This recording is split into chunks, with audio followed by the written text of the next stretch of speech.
All right, Jabosai, good morning. Good morning. Let us begin by thanking all of our sponsors for this morning share. To thank our TALMUD TORAH sponsors for the month of Menachem Av, the Tilson and Wohl families of Eretz YIsrael, for dedicating all the Shir and Droshos this month, sending the love from Eretz YIsrael and Eretz Hashem, inviting us to come and join the B'Sha'at Tov Mislachas. Our week of learning sponsors, Nathan and Beth Adler, in memory of Benjamin Adler, HaChaver, Boruch, Mordechai ben Morenu, Rav Nosson, Zichron Livracha, in the schos of Sergeant Amit Friedman, who is Moser Nefesh for Am Yisrael, for Eretz YIsrael. May his neshama have an aliyah, family in Nechama, and Eretz Hashem, in the schos of all of our hostages. May HaChaver Baruch Hu continue to return them to their families b'shalom ha'mikarov, and in the schos of our precious soldiers, may they have hatzlacha b'chol ma'aseh yadehem. But with that, let us begin. Today's daf is Samech Daled 64. We are picking up in Eretz Hashem on Samech Gimel days 63b. 2 lines up from the bottom. So just to reorient ourselves a little bit, we spent the bulk of yesterday focusing on the position of Rav Dimi. Now Rav Dimi came along and Rav Dimi said that if you sell a home to someone and you don't say the lashon of mitahom ara va'adrom rakia. So ultimately, again, they do not acquire, let's say the bar or the dus, the different things like that. If you just say umkavaroma from the heights to the depths, just simply means again that they acquire that which is above the house, they acquire that which is below the house. But if you want someone to really acquire everything on the property, including the bar, the dus, which we'll get into more today, you have to use this specific lashon, the specific verbiage of mitahom ara, from the depths of the land, vadrom rakia, into the heights, ultimately again of the sky. So says the Gemara Tashmas. Let's analyze this a little bit more. Remember again, we saw in our Mishnah that the Mishnah discussed the idea that if I'm selling a home, so by definition, the roof of the home is excluded at a time that the roof has a fence of 10 tfachim or higher. Right? That by definition, the roofed area is excluded. So I'll say top of Samach Dal 64a, bistama kani umkavaruma ki gavora sar tfach. Am I helping? Now, kind of what the Gemara worked out a little bit is that stam, when you go out and you sell a home, so what's included in the home? Umkavaroma. What's included in the home is what's above the house and what's below the house. What's not stam included in the sale of a home? Pits, water cisterns, things like that. So if we automatically assume that in the sale of a home is included umkavaroma, that which is above and that which is below, so then I don't understand why is a fenced-in rooftop excluded? It should be automatically included in every single sale. To which the Gemara says, you're right. The Gemara says, Kevan de Gava, 64a, 3 lines down, Kevan de Gava, Sar Tfachim, Chashiv. Now the rooftop is different, because a rooftop that has a fence of 10 Tfachim is really considered to be a domain unto itself. And because it's considered to be a domain unto itself, therefore by definition, it is excluded from the sale, unless otherwise included. Okay. Amli Ravina Ravashi. So Ravina says Ravashi as follows. Tashma. Let's analyze. Damar Ish Lakish. Zos Omeres Amocher Bayis LeChaver Va'amar LaAmanas Shediuta Al Yona Sheli. So let's listen to this. So Ish Lakish said, based on what we've learned, if a person goes ahead and sells a home to his friend, and he said, I'm selling you this home, this is yesterday's case, I saw this in yesterday's Braisa. I'm selling you this home, Almanas, on the condition, Shediyuta Ha'al Yona Sheli, that the upper story is mine.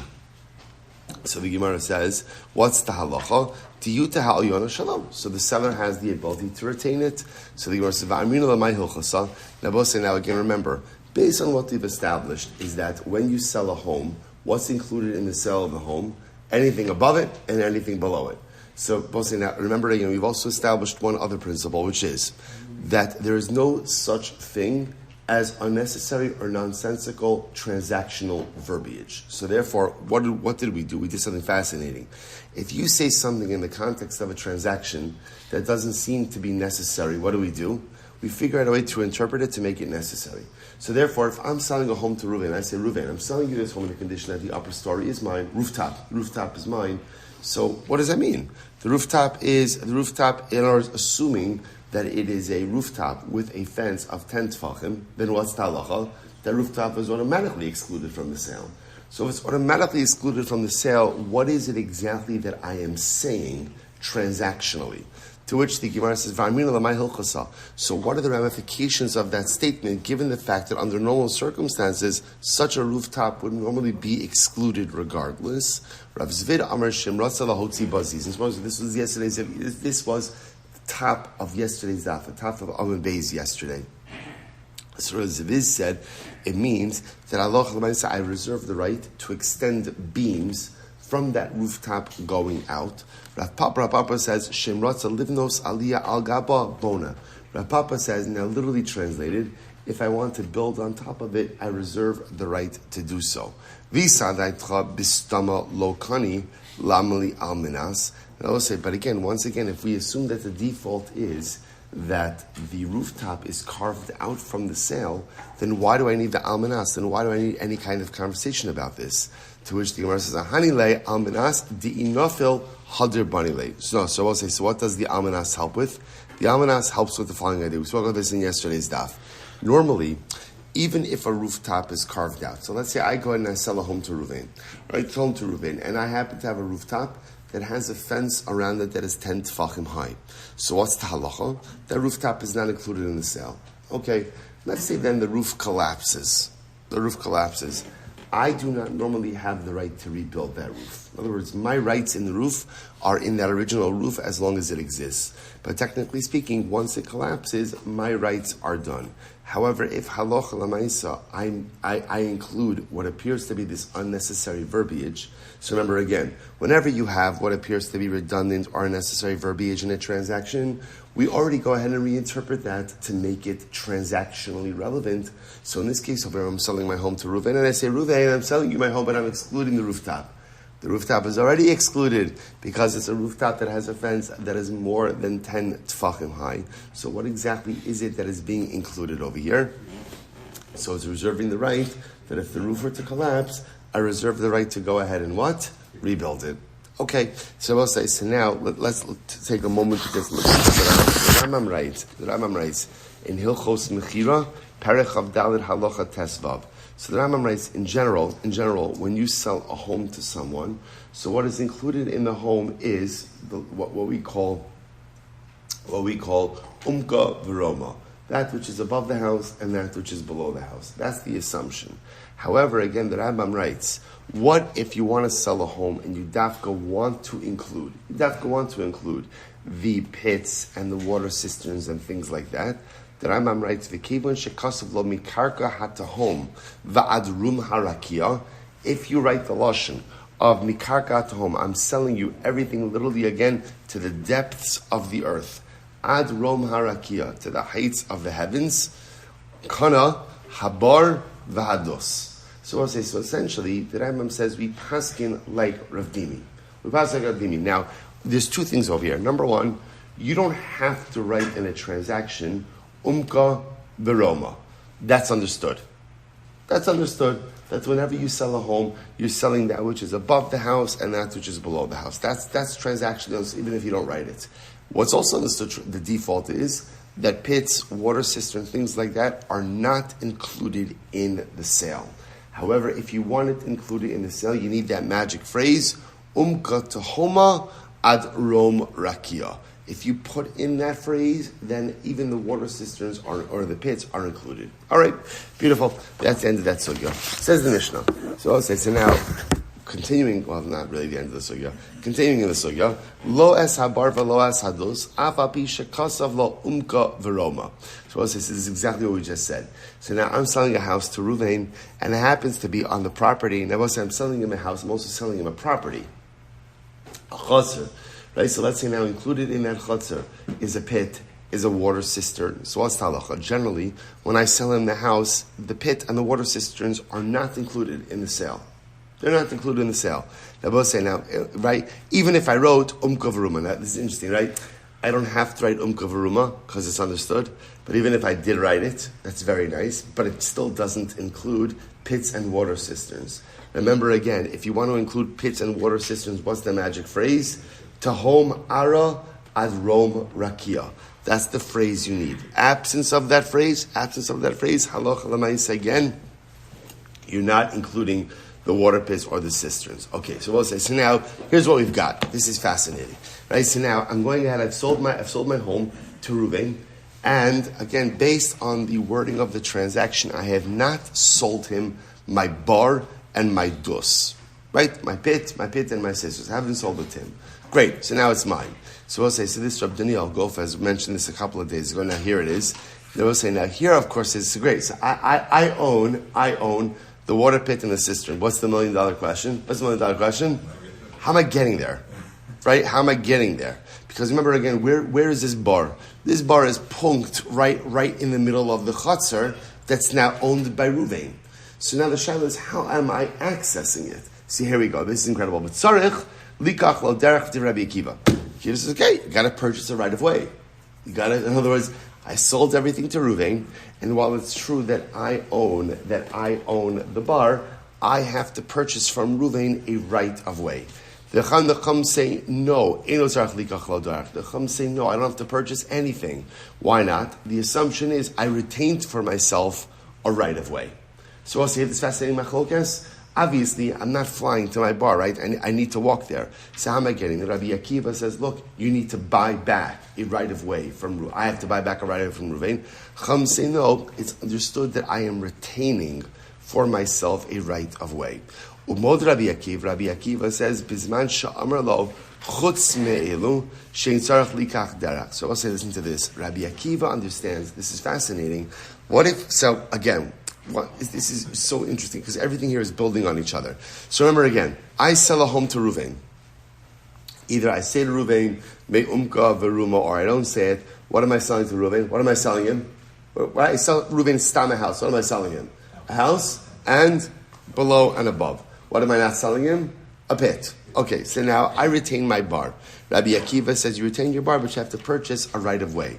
But Rabbi Akiva would agree in the following case. What if I say to Reuven, I'm selling you my house. I'm selling you my house. Chutz min habar, with the exception ultimately of the bar. Now both saying that is an unnecessary, right? An unnecessary, really redundant statement because it's understood. Now remember, what do we say in halacha? Whenever you make an unnecessary, redundant statement, we interpret that to be transactionally relevant. So therefore, even Rabbi Akiva agrees. Halacha l'maaseh, if I said, Reuven, I'm selling you my house, but I'm excluding the bar. I don't have to say that. The bar is automatically excluded. So Rabbi Akiva says, what is it? What is it that I'm actually doing in this transaction? In that case, it must be that I'm retaining the right of way. I'm retaining the right of way. That is the impact of that statement.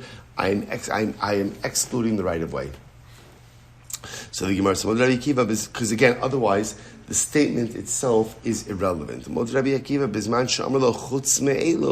If I say I'm selling you this house with the exception of my pit, because I already retain the pit, at the end of the day, it must be that I am retaining for myself the right of way. So the Gemara says, so this is very interesting. So now this is the reverse case.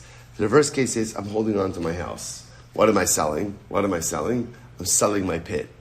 So now I'm holding the house, I sell the pit to Reuven. So we'll say, so now what's the halacha when you sell the pit? So obviously Reuven becomes the proud owner of the pit. So we'll say, so now the shaila is, what does Reuven do regarding right of way? So Machron la'achar, Rabbi Akiva omer, ino tzarech likach lo derech. This is fascinating. Rabbi Akiva understands that halacha l'maaseh included in the sale of the pit is also what? A sale of the right of way. Access. Doesn't make sense to sell them without selling access. No. If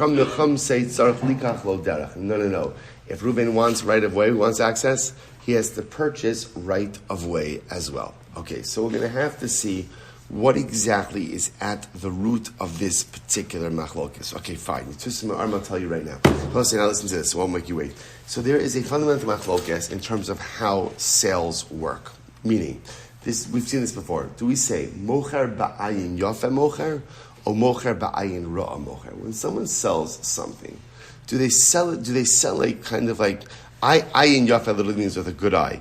Do we assume that the seller is generous in the scope of the sale, or that the seller is stingy in the scope of the sale? Now, it's not really fair to say it's stingy. It's just, again, in other words, when someone sells property, Are they selling it ba'ayin yafa in a generous way or in a non-generous way? It's not called stingy, a non-generous way. So Rabbi Akiva holds that mocher ba'ayin yafa mocher. When a seller sells something, he sells with complete generosity. So let me show you how that manifests itself. What that means is, if I'm selling my home to Ruvain, right? So in that case, I'm retaining the pit for myself because that's just the nature of transaction.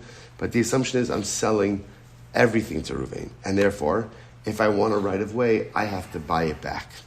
Conversely, if I'm selling a pit to Ruvain and keeping the house for myself, the assumption is that the sale of the pit comes with the right of way. Rabbi Akiva always assumes that any sale always takes place ba'ayin yafa, with generosity, with a good eye.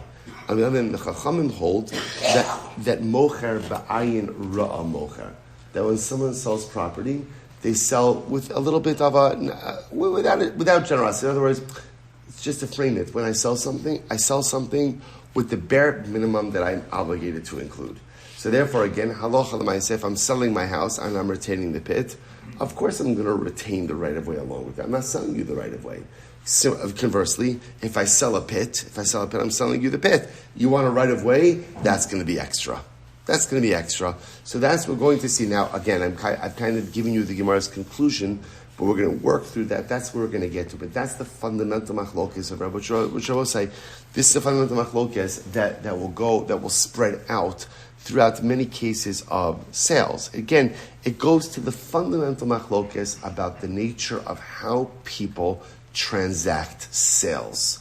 Are sales done with a sense of generosity that I'm going to give as much as I can in the course of the sale, or no? Sales are done with a little bit more of a limited way, ayin ra, which means I'll give you what I'm legally obligated to give you, but absolutely no more.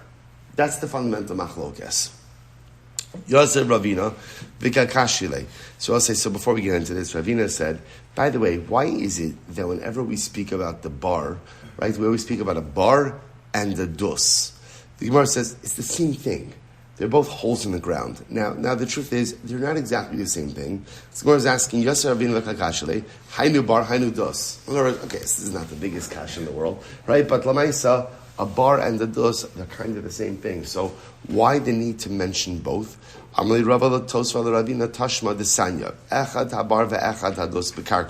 right.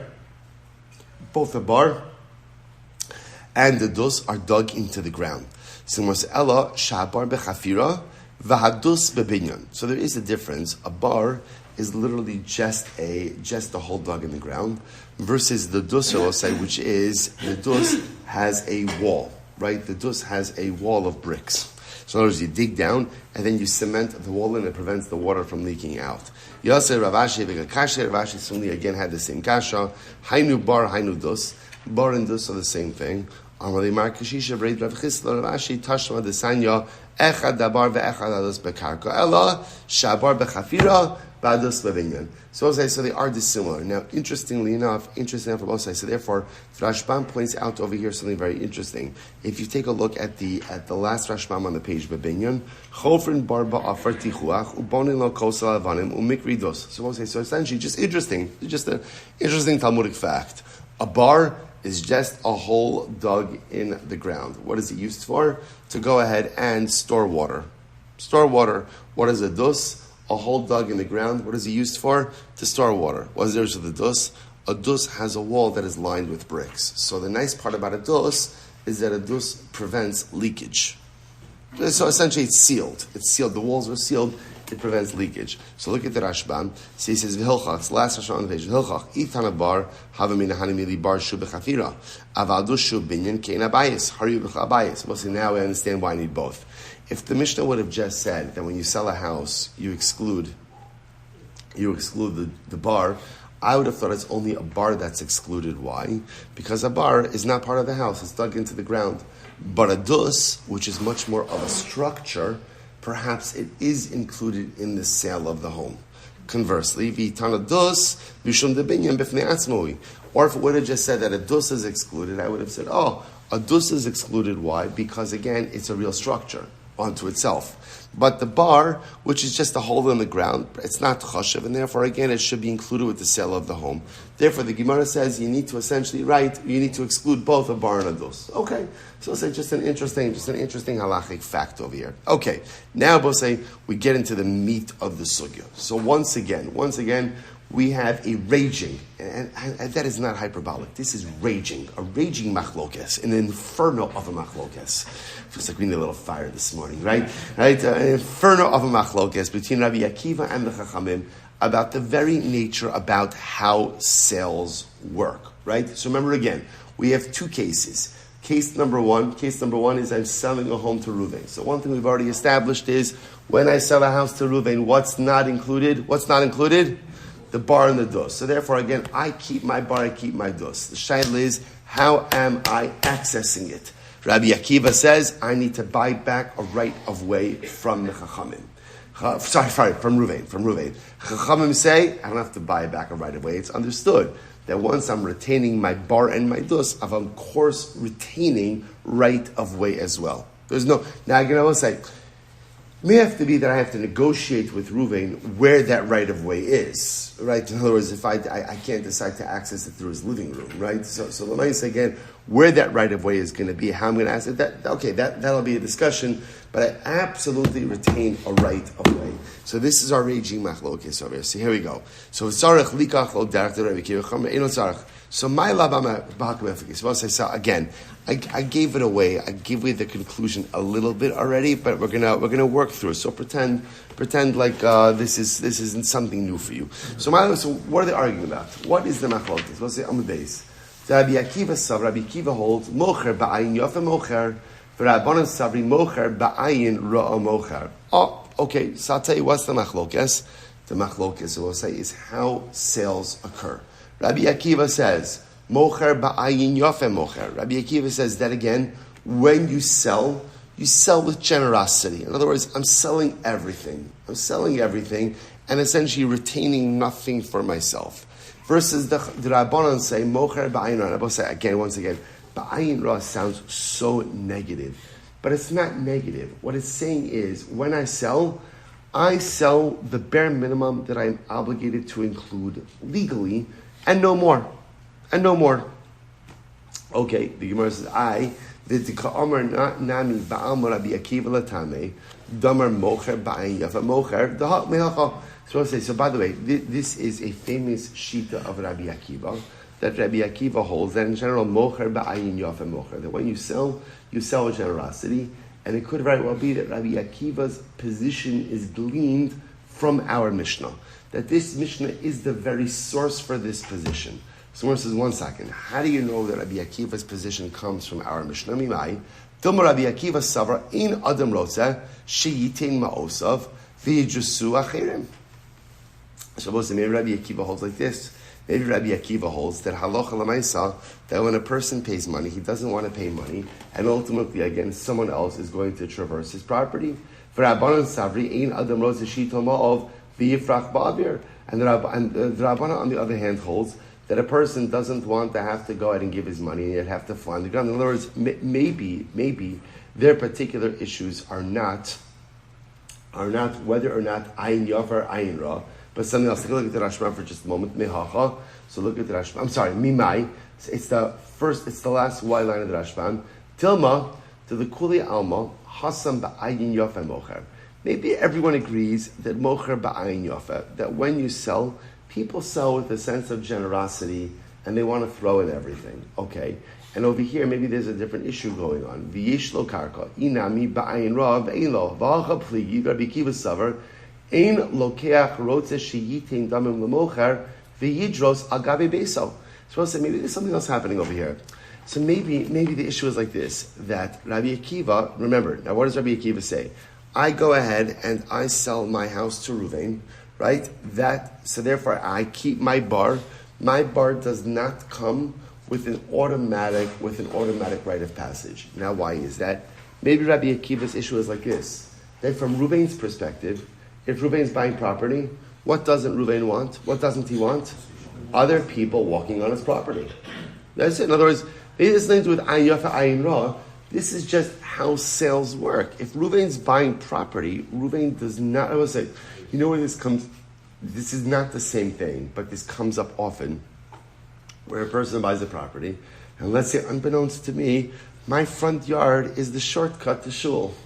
Right? Again, now that happens to be a different discussion because there's a difference between where the public is already using something. I will say, but a person says, listen, that's not why I own a house. I want a property because I want privacy. I want privacy. So maybe Rabbi Akiva's logic is like this. When Ruvain buys property with the expectation that no one else is accessing his property. That's what it means to have private property. Right? So therefore, again, I still own the bar. All right, we're going to have to figure that out, but that's not automatic. Maybe that's what Rabbi Akiva holds. So let's finish. Rabbi Akiva Savar, Ein Rotze, we'll say first of the short lines in the Rashbam. Ein Lokeach Rotze Shitin Dam L'mocher V'yidros Agabe Beiso Leilech Lebar V'Ladoso U'mocher Nami Yodeh Shehu Sheladas Kein Kona HaLokeach Shel Yidros Mocher Al Gabe Beiso V'Lemocher L'Shayir Derech Liatzil B'Ferish L'Ilchach Tzarech Likach L'Derech. So we'll say, so again, so maybe Rabbi Akiva holds that Halacha L'Maisa.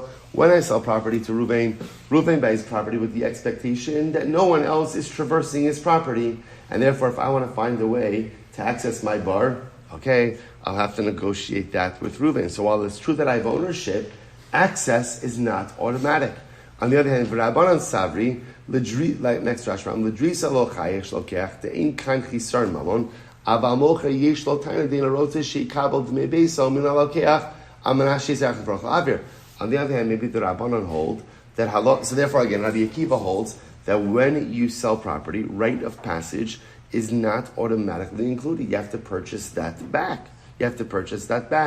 On the other hand, the Rabbanan will say, no, if I retain a right to my pit, which is understood transactionally, how am I supposed to get to my pit? I can't just fly there. So it has to be understood that I retain access in order to be able to get there. So maybe it has nothing to do with ayin ra and ayin yafa, but maybe it just has to do with the fact that Rabbi Akiva holds that Ruvain's not going to want to buy property if someone else has automatic right of passage on it, because again, that shters, that undermines his use. The Rabbanan will say, but if I have my pit, then what good is my pit if I don't have the ability to access it? So of course I retain right of passage. Back to the Gemara. So we might. Rabbi Akiva holds Ruvain's not going to want to buy property if other people have access to it, because that shtares, that undermines the function of private property. For Rabbanan Savrin, the Rabbanan holds Ein Adam Rotze Shita Ma'os V'Yifrach Ba'avir. The Rabbanan, on the other hand, hold that what good is it to retain something if the only way to get there is to fly there, right? Which is of course a bit sarcastic, right? What good is the pit if I don't have the ability to access it? They both say first wide line. So therefore, again, so remember, we're trying to figure out what is at the core of the machlokes of Rabbi Akiva and the Rabbanan. V'alam is seifa. So I'll say let's look at the last part of the Mishnah. Remember again, what was the Mishnah's case? The seifa was the reverse case. Instead of selling the home, I sell the bar. Right? I sell my bar to Ruvain. So v'alam is seifa. Machram li'acher. I sold my bar to Ruvain. Rabbi Akiva Omer Eino Tzarech Likach Lo Derech. Rabbi Akiva says that halacha l'maisa, I don't have to. Right. I'm sorry. I sell my bar to Ruvain. Ruvain doesn't have to purchase a right of way. Rather, it's included in the sale. The Chum say tzarech. The Chum say you have to purchase a right of way. So we'll say, so what is this machlok? It's Dilma b'hai klegi. Perhaps you're arguing about the following. Rabbi Akiva savar basar daita d'lokeach azlinon. V'Rabbanan savri basar daita d'mocha azlinon. So we'll say, maybe this is fascinating. Maybe their machlok is like this. We'll say, who gets to create the mindset for the transaction? Do we go after the mindset of the purchaser or after the mindset of the seller? Is Rabbi Akiva holds we go after the mindset of the purchaser. Therefore, when Ruvain is purchasing the pit, Ruvain assumes that what is included in the purchase price of the pit, what's included? Right of way, right? Versus the Chum who say that we go after the mindset ultimately of the seller. What does the seller say when he's selling the pit? What's included in the sale of the pit? What's included in the sale of the pit? Right? The pit. Right? All other features must be purchased separately, right? So therefore, again, you want access, you want right of way. That's a separate transaction. Ve'ela meha. So also rather, again, let's look at the following case. Ve'ela meha. Lo as habar, v'lo as hagat, v'lo as hashovach. So I'll say we'll see this later on in Eretz Hashem. We'll see this Mishnah in just a little bit. So watch this. When you go ahead, so if I sell a house to Ruvain, and again, the house is obviously situated on land, and the land has other features. For example, so I sell Ruvain a house. What's not included in the sale of the house? The bar, the gat. Gat is a wine press, so bar is our pit, right? Gat is a wine press. Shovach is the dovecote. None of these things are included in the sale of a house. Bein charevin, bein yeshuvin. Whether they are functional or non-functional. V'tzarech likach lo derech divrei Rabbi Akiva. And Rabbi Akiva says that halacha l'maaseh is very interesting. So now I sell my house to Ruvain, but on the property is also situated a pit, a wine press, a dovecote. Whether they're functional or not functional, halacha l'maaseh, I retain ownership over it. Rabbi Akiva says, okay, so these items remain mine, but I must purchase right of way. The Rabbi Akiva, the Chacham say, no, you don't have to purchase right of way. So the Gemara says a very simple question: Ha su lamali? Why do I need this additional case? In other words, it's redundant. In other words, we'll say at this point, by the time we get to this Mishnah and Ayin Aleph, we've already mentioned this 3 different times, right? We have twice in our Mishnah, and another time over here. In other words, I got it. Rabbi Akiva is going to say you have to purchase a right of way, even though you retain something. The Chacham say you don't. Why is it necessary to repeat it? So here we go. Elalav hakamash malon. The Rabbi Akiva savar mocher ba'ayin yafa mocher, Rabbanan savi mocher ba'ayin ra'a mocher. So we'll say, it must see that the repetition is here to reinforce this idea that their machlokes is really a fundamental machlokes about the nature of transactions. That Rabbi Akiva says that when you sell something, the seller always sells with utmost generosity, which Rabbi say means you're throwing in everything and retaining nothing for yourself. So therefore, again, when I sell Ruvain my home, as much as I retain my bar, my dus, my shovach, my gat, all of these items, I do not retain for myself a right of way, and therefore if I want it, I have to purchase it back separately. Versus the Chachamim who say, no, mocher ba'ayin ra'a mocher, which means that when you sell something, it's not that I'm stingy, it's that I'll sell what I'm strictly obligated to do so, and nothing else gets thrown in. And therefore anything else that is additional to the actual item has to be bought back, or has to be bought back in a separate transaction, to which the Gemara says, good. V'doma ashmo'inon bayis v'kam ashmolon sada. And here's what's interesting. If you notice, by the way, the first Mishnah, which is our Mishnah over here, is talking about a bayis, a home. The second Mishnah, which was the Mishnah we just mentioned, which talks about, again, the bar, the gat, the shovach, right, the pit, the dovecote, the wine press. That's a case of where I'm selling a field. Now here's what's interesting. It's the same thing, right? So again, when I sell a field, so what's not included in the field? The bar, the gat, the shovach. I sell a home. What's not included in the home? The bar, the dus. So I got it. In other words, when you sell a home, what are you selling? A home. And no other features. When you sell a field, what are you selling? The field and no other features. So why do I need both Mishnayos? The principle is the same. I'll tell you why. It's very interesting. V'dilma, I need both. Why? Bayis mishum debayis niusa. So you'll say a home is different. Why? Because in a home, by definition, one wants privacy. We'll say in general in a field, privacy is not the function that you're looking for in the purchase of the field. And if we would have just said the case of the sada, mishum dikashile davsha, because I will say in the field, this is an agricultural field, pedestrian traffic, someone walking across your field is detrimental. But in a house, pedestrian traffic is not really problematic. Elam is seifa. So I'll say we're just trying to figure out what is at the core of the machlokes Rabbi Akiva and the Rabbanon. That is our fundamental shayla. So rather we'll say we come full circle. So first of all, take a look at Take a look at the Rashbam just for a moment. The Yashmoin bias. The Rashbam is right across from the Rabbeinu Gershom. The Rabbeinu Gershom is in the bottom left-hand column, left-hand margin. So you see where it says Rabbeinu Gershom. If you take your finger and you just move it rightward, you will get exactly to the Rashbam. The Yashmoin bias. V'lashmoin sada. So Adler just taught me a case of a home sale, and now taught me the case of a sada. I would have said it's in the case of the house, where again I sell the house and I retain the bar. That's the case where I have to purchase right of way. Why mishum tainos drisa mishum tznius? Because we'll say in that case over there, it makes sense, according to Rabbi Akiva, that right of way is not automatically retained, because since Ruvain is living there, if I have right of way, that could compromise Ruvain's privacy. In other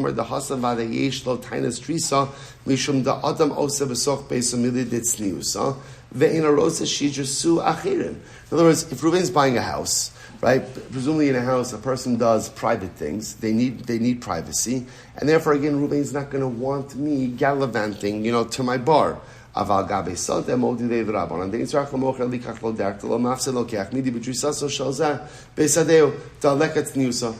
the case of the field, Rabbi Akiva would agree that right of way is included. Why? Because in a field, one doesn't need privacy. One doesn't use a field like they use a home. And therefore, even Rabbi Akiva would agree that halacha l'maisa, right of way is included. Okay, fine. So the Gemara says, so back to the Gemara. Ve'ela miseifa. So remember again, we have one simple question. What is at the root of the machlokes Rabbi Akiva and the Rabbanon? And we have yet to be able to definitively articulate that. So we'll say we are 4 lines up from the bottom, Samech Daled on base 64b. Ela miseifa. Let's go back at the seifa. Machron la'acher. So we'll say, remember again, the seifa is the reverse case. I'm now I sold my bar. I sold my bar to Ruvain. So remember again, what's the halacha? What did the Mishnah say? Rabbi Akiva omer eino tzarech likach lo derech. Rabbi Akiva says Ruvain does not have to buy a right of way. Rather, again, included in Ruvain's purchase of the bar is a right of way. The Chum say tzarech. The Chum say no. He has to go ahead and purchase a right of way. So the Gemara says, I don't understand. Ha su lamali hainu hach. Why does the Mishnah feel compelled to mention this case? It's the same thing. In other words, fine, you reverse this. So in the beginning of the Mishnah, I was selling a home, and we talked about the idea that Reuben acquires the home. I retain the bar, but Rabbi Akiva says, but I have to purchase a right of way. The Chum say, no, the right of way is included. And then we have the Seifa. Instead of selling the home, I'm selling the bar. I sold the bar to Reuven. So Rabbi Akiva says, Reuven gets the bar and the right of way. And the Chum say, no, he has to purchase right of way separately. It's the same case. It's the same case. Why do you have to say it? So we'll say, here we go. Here it is. Hasulamli hanuhach ela lav ha kamash malan. So we'll say, rather, the repetition is to reinforce the principle that is being used here. And what is the principle? Rabbi Akiva savar mocher ba'ayin yofa mocher, v'rabbanan savri mocher ba'ayin ra'a mocher shma mina. So we'll say, at the end of the day, the principle being utilized here is the nature of transactions. Rabbi Akiva Silber will say, bottom line is, after all of this, the Gemara says that this is very interesting. We'll say, the Gemara seems to understand that sometimes what the Gemara will do is, the Gemara will repeat cases when it's trying to show you a common principle theme that runs through all of them. See, I will say, what's interesting is because if there's a principle, right, we always like rules, right? We always like rules. Why do we like rules in halacha? Why? Why do you like rules in halacha? Because once you have the rule, then I'm good. Then I just know how to apply the rule, right? If the rule is the rule, then it could be applied in all cases. What the Gemara is suggesting is something fascinating. There's a tremendous amount of repetition that's happening in this Mishnah and subsequent Mishnayos. Why the repetition? The beauty of the repetition is to reinforce the rule. So what is the rule? Or what is the principle? Principle is probably the better idea over here. So the principle I will say is the machlokes of Akiva and the Chachamim about the nature of transactions. Rabbi Akiva holds, mocher ba'ayin yofa mocher. When you sell something with a complete sense of generosity, which means that what's included in the sale? Pretty much everything. What is the seller retaining for himself? Nothing. Chachamim say mocher ba'ayin yofa. No, when you sell you sell the bare minimum that you are buying raw. You sell the bare minimum that you are obligated to sell. So what are you retaining for yourself as a seller? What are you retaining for yourself? What are you retaining? Anything you can. Anything you can. And therefore, again, the two cases where this comes up is I sell Ruvain my house. We've already established that in the sale of a home, I retain the pit, right? So Rabbi Akiva says, okay, but you have to purchase a right of way for your pit. So I have the pit, I have to purchase right of way. Why? Mocher ba'ayin yofa. Because when I sell, I'm selling everything. I have to buy back the right of way. Chum say no. Since I know I'm retaining the pit, by definition, I retain the right of way as well. Mocher ba'ayin ra. I'm selling now my pit. Reverse case, I'm selling my pit. Rabbi Akiva says, of course, included in the sale of the pit is also what? Is also the sale of the right of way. It's included. It's included in that. Right? Mocher ba'ayin yofe. When you sell something, you sell something in the sense of generosity. So when I sell Ruvain a pit, of course I'm including a right of way. The Chum say no. Mocher ba'ayin ra. And when I sell him something, I'm selling him the bare minimum. So I'm selling him a pit. Right of way, that's going to be extra. So let's say fundamental machlokas. So let's say, I think it's just interesting to point out over here, just b'derach hashkafa, how Rabbi Akiva is the opinion that holds mocher ba'ayin yafa mocher. Rabbi Akiva says that when you sell with a good eye. Both saying Rabbi Akiva's dominant trait, the trait that has sustained us throughout the ages, is an ayin yafa, is the ability, literally again, to see the good in every situation, right? As Rabbi Akiva is being executed in such a barbaric way by the Romans, right? What does Rabbi Akiva say? Rabbi Akiva says, my whole life I wondered, when will I be able to fulfill the mitzvah v'yahavtas Hashem Elokecha b'chol levavcha b'chol nafshecha? When will I be able to love Hashem with all of my life? And now I'm given the opportunity to do so. In his execution, he sees the opportunity to go ahead and give of himself to HaKadosh Baruch Hu. Famous Gemara Maseches Makos, right, where the Rabbanan are walking and they see the fox run out of the former site of the Holy of Holies, Kodesh Kadoshim. All the Rabbanan begin to cry. Rabbi Akiva begins to laugh. Why does he begin to laugh? Because he sees, again, without going through the whole Gemara, he sees within that event that now we've hit rock bottom. Now that we've hit rock bottom, there's only one way to go, which is up. Rabbi Akiva is always the one who's able to maintain a positive disposition. At the age of 40, an ignorant shepherd who knows absolutely nothing, yet sees the water dripping on the rock and recognizes that if the water can make an impact on the rock, alachas kama v'kama, all the more so that Torah can make an impact on me. Rabbi Akiva is always the one who goes through life ba'ayin yafa, always with a positive, upbeat, optimistic disposition. And amazingly enough, Rabbi Akiva brings that hashkafa ultimately to halacha. That when you sell something, we assume, how does your sale take place? Ba'ayin yafa. That when you sell, you always sell with a generosity of spirit. So we'll stop over here for today. How we paskin Eretz Hashem, to be determined tomorrow. Shkayach, everyone. All right, Chaver, have a great day, everyone.